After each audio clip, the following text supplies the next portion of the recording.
주실 거죠? 네, 우리 청년들 다 들었습니다. 네. 오늘 우리에게 주신 하나님의 말씀은 출애굽기 3장 11절에서 14절까지의 말씀과 출애굽기 15장 1절 말씀입니다. 3장 11절부터 14절까지 저와 여러분이 한 절씩 교독하고 15장 1절 말씀은 다 같이 읽겠습니다. 제가 먼저 읽겠습니다.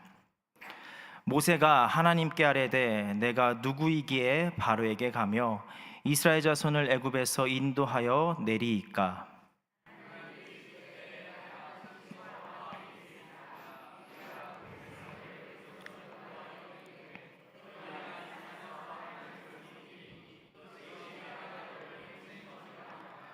모세가 하나님께 아뢰되 내가 이스라엘 자손에게 가서 이르기를 너희의 조상의 하나님이 나를 너희에게 보내셨다 하면 그들이 내게 묻기를 그의 이름이 무엇이냐 하리니 내가 무엇이라고 그들에게 말하리이까?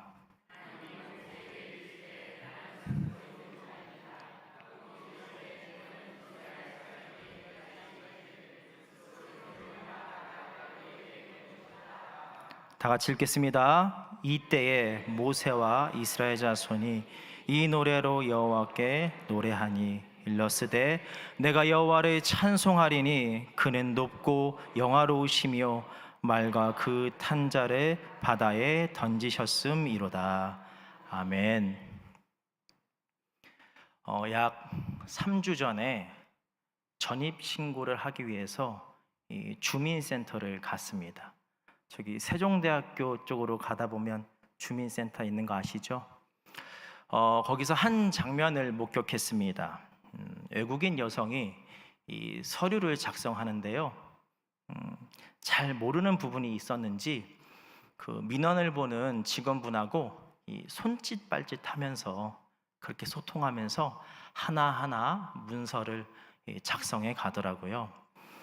그 모습을 보고 있는데 그 외국인 여성이 마치 예전에 밀라노에서의 김현덕 같은 거예요. 여러분, 제가 어디에서 왔는지 아시죠? 모르시는군요. 이탈리아 밀라노에서 왔습니다. 그래서 그런지 처음에 청년부 예배 때 담임 목사님께서 이렇게 저를 소개하시더라고요. 이탈리아 밀라노에서 수입해 왔다고. 저는 수입 목사입니다. 이탈리아 밀라노에서 한 3년 5개월 정도 살았는데요. 밀라노의 생활이 힘들었을까요? 힘들었을까요? 물론 분명히 배우고 느끼는 것이 참 많이 있었습니다. 그런데 그만큼 어렵고 힘든 것도 많이 있었어요. 그 중에서 처음 가자마자 가장 힘든 것이 무엇이었을까요? 말이 짧은 거, 언어가 부족한 거죠.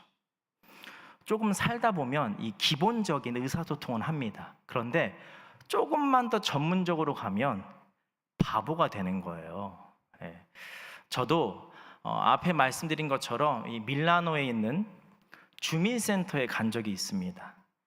주민센터에 갈 때 제가 긴장을 했을까요? 많이 했죠. 소통이 안 될까 봐 엄청 했어요. 그래서 미리 번역기를 돌려갖고 시나리오를 짜는 거예요. 대본을 쫙 짜서 주민센터에 가는데요. 그 가는 길에 내내 기도하는 거예요. 하나님, 주민센터 직원이 제가 예상한 대로 물어보게 해주세요. 더 질문하지 않게 해주세요. 혹시 만약에 제가 예상하지 못한 거 질문하면 하나님 구글 번역기로 역사하여 주옵소서. 계속 이렇게 기도하면서 가는 거예요. 여러분, 제가 만약에 한국에 있었다면 이런 모습이 상상이나 됐을까요? 전입신고하는데 일반적인 서류대로 주민센터 가는데 하나님 찾나요? 잘 안 찾잖아요. 그런데 그렇게 기도하면서 이 밀라노에 있는 주민센터를 갔는데요. 놀라운 일이 벌어집니다. 손짓 발짓을 하면서 해결하는데요. 소통이 막힐 때마다 다른 부서 직원들이 와서 돕는 거예요. 그러니까 어느 순간 보니까 제 주변에 모든 직원이 모여 있더라고요. 그러면서 얘 지금 이거 말하는 거야. 아니야, 이거야. 서로 논의를 하는 거예요. 네. 그리고 일을 잘 해결하고 나가려고 하니까 모든 직원들이 박수를 쳐주는 거예요. 고생했다고. 잘 해결돼서 너무 좋다고. 그렇게 무사히 주민센터를 일을 무사히 마치고 주민센터를 나오는데 감사가 터져 나오더라고요.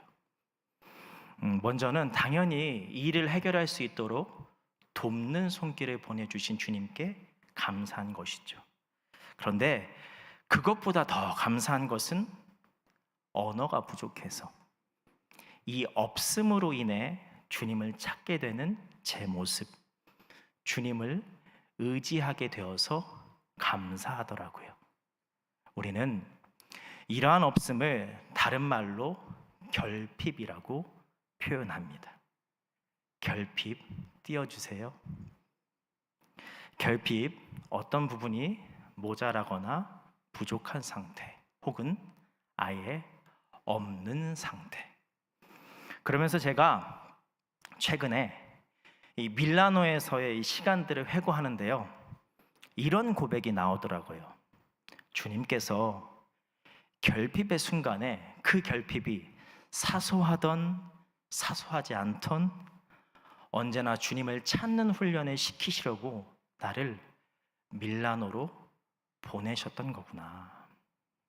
밀라노에 가니까요, 언어뿐만 아니라요, 문화에 대한 이해도 부족했고요, 또 그리고 견문도 부족하고요, 여러 가지 부족한 게 많이 있었습니다.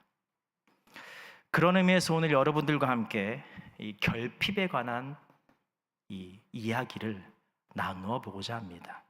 사실 결핍에 대해서 말씀을 나누는 것이 다소 조심스럽습니다. 왜냐하면 결핍이라는 것은 우리 마음의 아픔, 상처로 자리 잡기 때문입니다.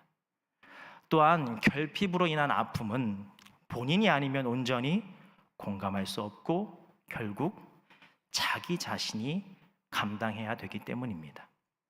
그럼에도 불구하고 그 결핍 가운데 주님께서 오늘 우리에게 하시는 동일한 음성이 있습니다. 그 음성, 우리를 향한 하나님의 뜻을 품는 시간이 되기를 소망합니다.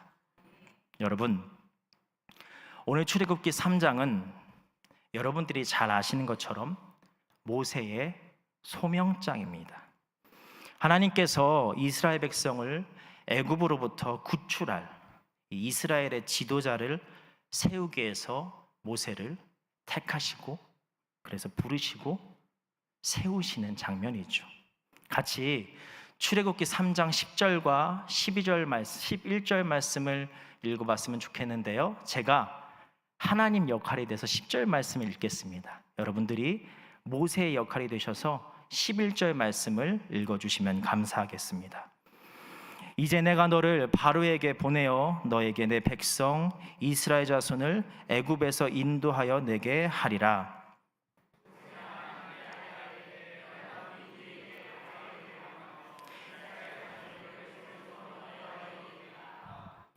여러분, 저는 이 하나님의 부르심 앞에서 11절 말씀에 내가 누구이기에 이 말씀이 제 마음을 울렸습니다. 이 물음은 이 두 가지 시선으로 볼 수 있는데요, 먼저는 나를 향한 외부의 시선입니다. 리더십이 세워질 때 리더십에 대해서 반대하거나 의문을 갖는 세력이 있을 수 있잖아요. 그래서 모세가 미리 그런 세력을 대비하기 위해서 하나님께 답을 구하는 모습으로 생각해 볼 수 있습니다. 또 다른 하나는 나 자신에 대한 나의 시선입니다. 저는 이 시선에 더 마음이 갔는데요, 이러한 시선으로 보니 이 모세의 마음이 보였습니다. 마치 하나님, 저 없어요. 제가 리더가 되기에는 이것도 없고요, 저것도 없고요. 없는 게 너무 많아요. 그래서 저는 리더감이 아니에요. 모세가 하나님 앞에서 자신의 결핍을 고백하는 모습처럼 보였습니다. 결핍으로 인한 모세의 아픔이 터져 나오는 것이죠. 그렇다면 이 모세는 어떤 결핍을 가지고 있었을까요? 이 시간 여러분들과 두 가지 정도 같이 생각해 보았으면 좋겠습니다. 먼저는 이 혈통의 결핍입니다. 여러분, 모세의 여정을 생각해 본다면 모세는 다문화인입니다. 다문화인. 이 당시 이 애굽 왕 바로가 자신의 본토에서 이스라엘 사람들이 번성하는 것을 보고 위기의식을 느낍니다. 그래서 여러분들이 잘 아시는 것처럼 이스라엘 사람들이 낳은 아이들 중 남자아이는 다 죽이라고 하죠. 이런 상황 가운데 이스라엘의 한 가정에서 남자아이 모세가 태어납니다. 그래서 모세는 석 달 동안 숨겨지다가 결국 나일강에 버려지게 되죠. 그런데 그 모세를 애굽의 공주가 발견하고 왕궁에 데려와서 키웁니다. 그리고 하나님의 은혜로 엄마 요게벳이 모세의 유모로 궁궐로 들어가게 되죠. 그래서 모세는 엄마에게는 이스라엘 사람이라는 정체성에 대한 교육을 받았고, 다른 한편으로는 애굽의 궁궐에서 이 애굽의 역사와 문화 등에 대한 교육을 받으며 되잖아요. 그래서 그 왕궁에서도 주류와 비주류로 나뉘죠. 그런 의미에서 날 때부터 애굽 사람이 아닌 모세는 물론 부족함이 없이 자랐지만 왕궁에서 늘 비주류에 속했고 비주류가 겪는 수모를 당하며 살아왔을 것입니다. 모세의 또 다른 결핍은 의로움의 결핍입니다. 어느 날 모세가 왕궁 바깥으로 나갑니다. 그리고 애굽의 노예로 살아가고 있는 자신의 민족 이스라엘 사람들을 둘러보게 되는데요. 그때 한 이스라엘 사람이 애굽 사람에게 매를 맞고 있는 모습을 보게 되었고, 이에 분노한 모세가 애굽 사람을 쳐 죽입니다. 모세는 비록 애굽의 왕실에서 자랐지만 이스라엘 사람이라는 정체성을 가지고 있었던 것이죠. 그러나 여러분, 어떠한 상황에서도 살인은 죄입니다. 그렇게 늘 모세의 마음에는 꼬리표같이 따라다니는 생각이 있었을 것입니다. 나는 살인자다. 나는 죄인이다. 자신의 영적인 과오와 부족함으로 인해 영적 리더로서는 설 수 없다는 생각을 가졌을 것입니다. 따라서 모세는 자신은 온전치 않다라는 생각, 의로움의 결핍을 가지고 있는 내가 어떻게 이스라엘을 이끌 수 있냐는 물음이 나올 수밖에 없었던 것입니다. 여러분, 사실 모세가 가지고 있는 결핍은 우리의 결핍과 동일하지 않을 수 있습니다. 그런데 성경은 결핍의 다름을 말하는 것이 아니라 누구나 결핍을 가질 수 있음을 말하고 있는 것입니다. 또한 우리는 모세처럼 리더의 자리에 서 있지 않는데 하는 생각을 하실 수 있습니다. 아닙니다, 여러분. 우리는 모두 리더의 자리에 서 있습니다. 하나님께서 우리를 하나님의 자녀로 택하시고 세상의 많은 이들을 하나님 곁으로 이끌라고 삶의 자리마다 복음의 리더로 세우셨습니다. 가정에서, 학교에서, 회사에서 세우신 것입니다. 따라서 우리는 우리와 동일한 모세의 모습에 주목해야 합니다. 그런 의미에서 만약 모세에게 결핍이 없었더라면 오늘 출애굽기 3장 11절 말씀은 쓰여지지 않았을 것입니다. 즉, 모세에게 결핍이 없었더라면 모세가 하나님을 찾지 않았을 것입니다. 따라서 우리는 기억해야 합니다. 우리의 결핍은 하나님을 찾게 하는 도구입니다. 우리의 결핍은 하나님을 찾게 하는 도구입니다. 그렇게 우리는 결핍 앞에서 깨어 있어야 합니다. 하나님을 찾아야 하는 순간이구나. 하나님께 나아가야 하는 순간이구나. 그리고 결핍에 매여 주저앉거나 깊은 우울감에 빠져 있는 것이 아니라 하나님으로 향하는 것입니다. 결핍 가운데 하나님이 주시는 위로와 힘을 얻기 위해 결핍을 향한 하나님의 뜻을 묻고 깨달으며 붙들기 위해 더욱 기도의 자리를, 더욱 말씀의 자리를, 더욱 예배의 자리를 붙드는 것입니다. 이것이 우리가 흔히 말하는 영적 분별의 모습이며 영적으로 깨어 있다는 모습입니다. 사랑하는 여러분, 결핍 앞에서 주님께 더욱 나아가는 저와 여러분이 되기를 소망합니다. 그래서 우리의 결핍을 한 번 더 정리하면 다음과 같습니다. 우리의 결핍은 하나님을 찾게 하는 도구이며 하나님과의 관계를 이어주는 통로이다. 그래서 결핍은 하나님과의 만남의 통로이다. 그렇다면 결핍 가운데 하나님께로 나아갔을 때 만나는 하나님은 어떤 분이실까요? 12절과 14절에 하나님께서 모세에게 두 가지를 말씀하십니다. 먼저 11절에 내가 누구이게? 라는 모세의 물음에 하나님께서 12절에 내가 반드시 너와 함께 있으리라고 말씀하십니다. 하나님이 우리와 반드시 함께 계시다. 언제나 우리와 함께 하시는 임마누엘의 하나님을 말하는 것이죠. 그리고 13절에 보면 모세가 이 결핍으로 인해 벌어질 상황에 대해서 하나님께 묻습니다.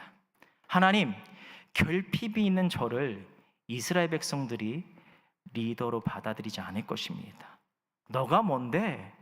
하나님이 누군데? 이렇게 할 때 어떻게 합니까? 이 물음에 하나님이 14절에 이렇게 말씀하십니다. 나는 스스로 있는 자인이라.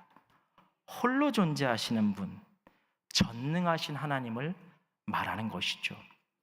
모세는 자신이 어떻게 해야 하냐고 하나님께 묻고 있는데 하나님은 모세가 어떻게 해야 하는지를 말씀하지 않으시고 하나님 자신에 대해서 말씀하십니다. 여러분, 언제나 함께 하시는 하나님과 스스로 계신 하나님, 다시 말해 임마누엘의 하나님과 전능하신 하나님이 합쳐지면 도대체 어떤 하나님이실까요? 여러 해석이 있는데요, 이 해석들을 포괄하는 말이 있습니다. 신실하신 하나님. 신실하신 하나님은 이런 하나님이십니다. 내가 있는 곳에 나도 있다. 그리고 그 가운데 내가 나의 지혜로 가장 합당한 것으로 채워줄 것이다.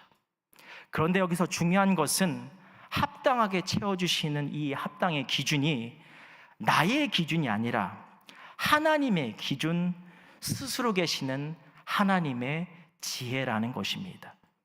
따라서 신실하신 하나님은 우리가 예상하거나 예측할 수 없는 하나님이십니다. 우리의 생각, 우리의 계획, 우리의 능력 밖의 하나님이시라는 것입니다. 그래서 이렇게 정리해 볼 수 있습니다. 결핍 가운데 만나는 하나님, 그 하나님은 우리와 언제나 함께 하시는 임마누엘의 하나님이시며 전능하신 하나님이시다. 곧 그분은 신실하신 하나님, 우리가 예상할 수 없는 하나님이시다. 우리에게 이 하나님이 계심을 기억하시기 바랍니다. 우리는 이 하나님을 홍해 앞에 선 모세와 이스라엘 백성을 통해서 볼 수 있습니다. 홍해 앞에 선 모세와 이스라엘 백성의 결핍이 극에 달했습니다. 여러분, 우리가 가지고 있는 결핍이 어느 때에 우리의 마음을 요동치게 하나요? 어느 때에 우리의 마음을 찌르나요? 나의 결핍으로 인해 헤쳐나갈 방법이 없을 때, 그리고 다른 이와 비교될 때, 저 사람은 있는데 나는 없을 때 우리의 마음이 더욱 무너지게 됩니다. 지금 앞으로 나아가야 하는데 홍해가 막고 있습니다. 헤쳐나갈 방법이 없는 것입니다. 뒤에선 바로의 무장한 군인들이 무기를 들고 있는데 그에 비해 모세와 이스라엘 백성은 일곱 사람들이 자기들 뒤에 이른지라 이스라엘 자손이 심히 두려워하여 여호와께 부르짖고, 아멘, 여호와께 부르짖고. 모세와 이스라엘 백성이 결핍 가운데 여호와께 부르짖습니다. 하나님을 찾습니다. 그러면 여러분, 우리의 생각으로는 하나님이 무엇을 주셔야 할까요? 애국과 잘 싸울 수 있도록 무기를 주셔야 하죠. 그런데 하나님이 이렇게 말씀하십니다. 지팡이를 들고 손을 바다 위로 내밀어 그것이 갈라지게 하라. 이스라엘 자손이 바다 가운데서 마른 땅으로 행하리라. 아멘. 지팡이를 들고 바다 위로 내밀라. 그렇게 모세가 내밀었을 때 하나님께서 물을 가르시고 바다 가운데 땅을 만드셔서 이스라엘 백성 모두가 구원을 받습니다. 그리고 갈라졌던 물이 애굽의 군대를 덮치게 하십니다. 만약에 하나님께서 무기를 주셨다면 이스라엘 백성은 모두가 구원받지 못했을 것입니다. 우리가 생각하는 방법 밖의 방법입니다. 또한 우리가 생각하는 결과 밖의 결과입니다. 예상할 수 없는 하나님, 신실하신 하나님을 보게 되는 것입니다. 우리는 이것을 통해서 깨닫습니다. 인간인 우리는 항상 결핍된 존재이지만 하나님은 결핍된 우리의 삶을 통하여 우리의 상식을 뛰어넘어 일하시는 분이시다. 그렇게 결핍 가운데 하나님께로 나아갈 때 하나님의 시선으로 우리의 결핍을 채우시며 하나님 자신을 나타내신다. 그래서 이스라엘 백성들이 이렇게 고백하죠. 이때에 모세와 이스라엘 자손이 이 노래로 여호와께 노래하니 일러스되 내가 여호와를 찬송하리니 그는 높고 영화로우시며 말과 그 탄자를 바다에 던지셨음이로다. 아멘. 여러분, 오늘 말씀을 묵상하는데 제 머릿속에 여러 성경의 인물들이 스쳐 지나갔습니다. 한나는 자식의 결핍 가운데 기도하여 사무엘을 낳습니다. 다니엘은 곁에 돕는 이들이 아무도 없어서 사자굴에 들어갔지만 매일 3번 하나님께로 나아갔던 다니엘을 하나님이 사자굴에서 건져내십니다. 모세도,